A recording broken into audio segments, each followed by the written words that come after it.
Hi, this is your solution for number 28A. Okay, 28A. Okay, calculate the terminal voltage of the battery with internal resistance 0.9 and epsilon. The EMF is 8.5 volt when the battery is connected in series with a resistor of 8.1. Okay, normally when we have a battery connection and you want to measure the voltage, you must have a voltmeter connect across the terminal of the battery. Okay, so we draw the battery and then internal resistance, and it is connected, okay, to an external resistor R 81.0 ohm. Your internal resistance is 0.9 ohm. The EMF is 8.5 volts. Now, where do we put the resistor? And where do we put the voltmeter? Now, our voltmeter is actually going to be across these 2 points. So I will call this one A, B. Okay. Why cannot put it here? Because internal resistance is inside the cell, inside the battery. So there's no way you can take this one out. Doesn't mean that you open out the battery, you can see a resistor inside, take out the 0.1, now a battery become ideal. No such thing. Yeah? This internal resistance is because of the resistance given to the flow of current when chemical reaction inside the cell is happening. So that is the internal resistance. So we're going to connect voltmeter here.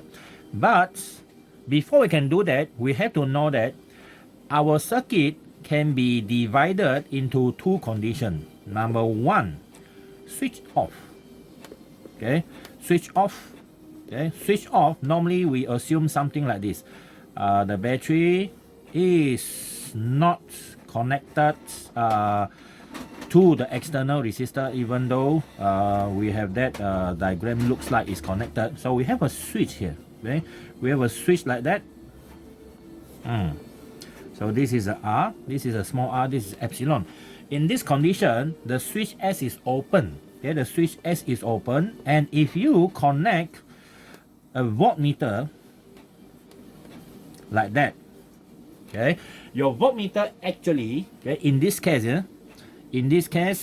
the voltmeter is actually measuring. Okay, your voltmeter measures. Okay, the voltmeter measures the what we call that, the EMF.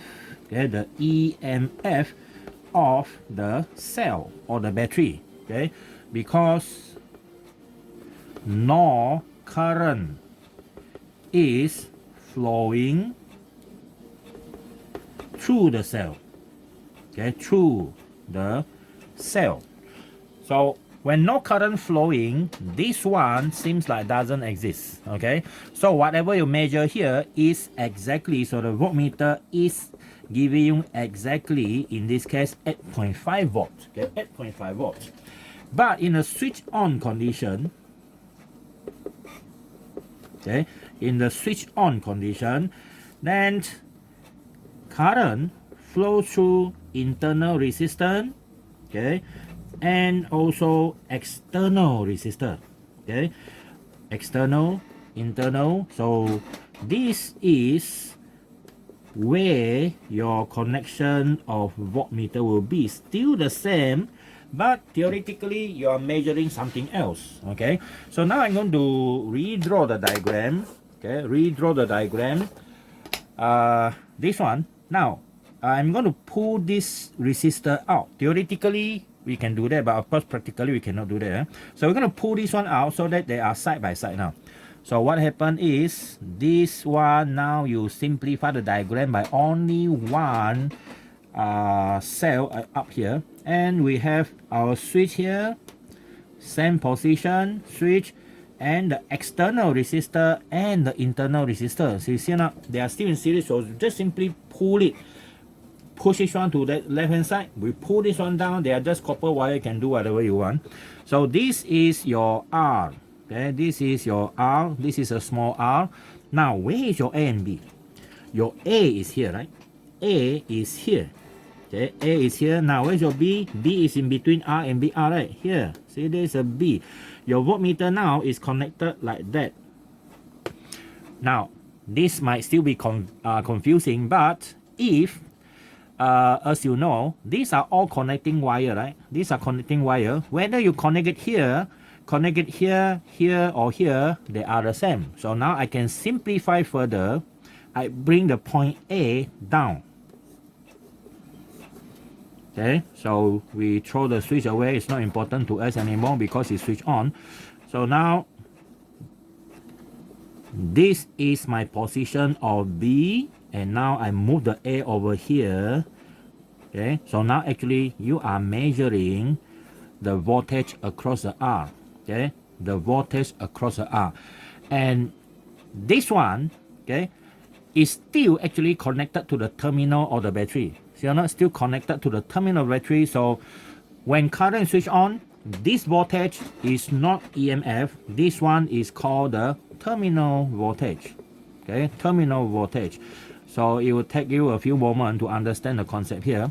So now, how do we measure the this voltage here? Well, we can use V equal to IR, but first you need to find the current first. Okay, that is method 1. Okay, method 1.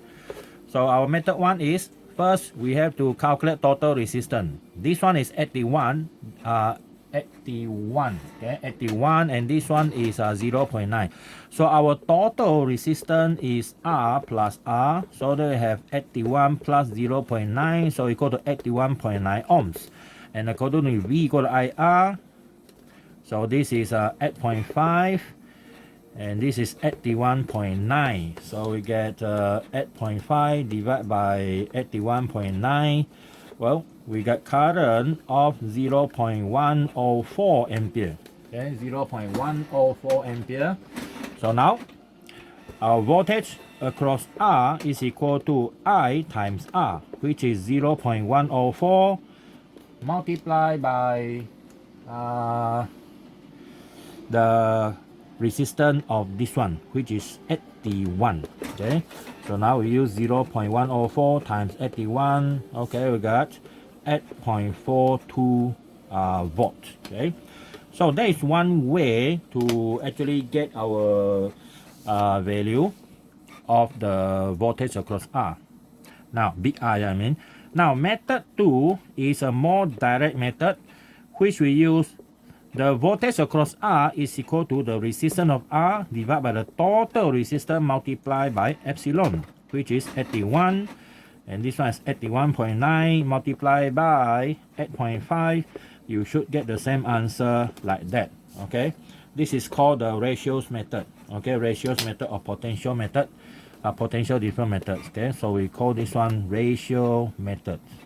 Okay, either method will work. All right, so that is your answer for your question 28. Before ask us to show you the step, make sure you solve it first. We check. Then if you really cannot do, then we show you the solution. All right.